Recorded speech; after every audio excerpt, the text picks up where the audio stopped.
पर मुस्कान लाने वाली खबर। 20 पैसे प्रति किलोमीटर माइलेज के साथ स्कूटर की सवारी, 1.25 लाख किलोमीटर तक कार चल चुकी, वो भी बिना किसी पेट्रोल पंप पर गए।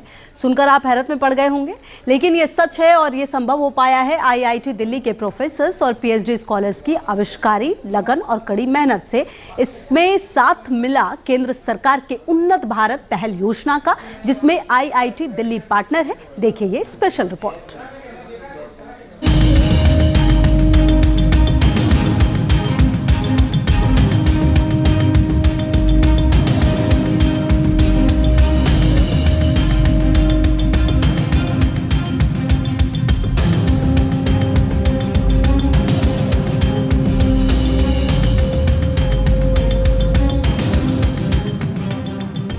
आपको ये एक सामान्य गाड़ी नजर आएगी, लेकिन इस गाड़ी की खासियत ये है कि 12 साल से ये कभी भी फ्यूल स्टेशन नहीं पहुंची है। सोचिए, एक गाड़ी जिसने कभी कोई फ्यूल नहीं भरवाया। इसमें फ्यूल का मतलब है कि ना तो सीएनजी, ना ही डीजल, ना ही पेट्रोल, ना ही इलेक्ट्रिसिटी, किसी तरह का फ्यूल नहीं भरवाया, तो चलती कैसे है?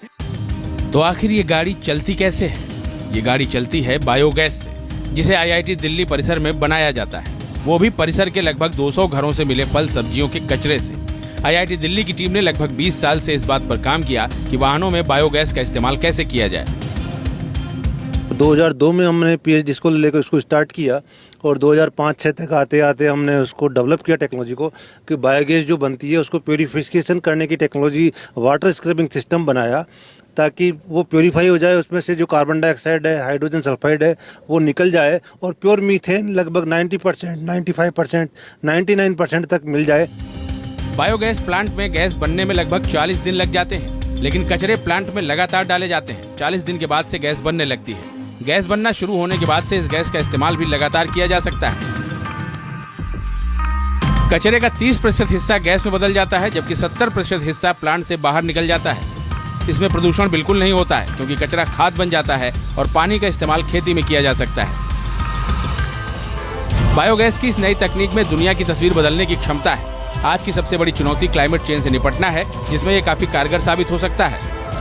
क्लाइमेट चेंज हो रहा है, उसको हम किस तरह से जो फॉसिल फ्यूल है, पेट्रोल, डीजल, सीएनजी, उनसे बचा पाएं, और जो कार्बन एमिशंस जो हम लोग एमिशंस कर रहे हैं, ग्रीन हाउस गैसेज जो निकाल रहे हैं और उससे पूरा पर्यावरण बदल रहा है, उसको कैसे ठीक किया जा सके। अगर इस तकनीक को देश के 7 लाख गाँव को फोकस में रखकर ग्रामीण इलाके में शुरू किया जाए, तो ऊर्जा की एक बड़ी जरूरत पूरी की जा सकती है और ग्रिड पर हमारी निर्भरता काफी हद तक कम हो सकती है। गांव के लोकल रिसोर्सेज को लेंगे, उनसे ऊर्जा उत्पन्न करेंगे, क्योंकि वहाँ पे अवेलेबल है, और हम उनको ग्राम ऊर्जा स्वराज में बदल सकते हैं। जो गांधी जी ने कहा था कि कैसे हमको ग्राम स्वराज लाना है, तो हमने उसको डिफाइन किया ग्राम ऊर्जा स्वराज।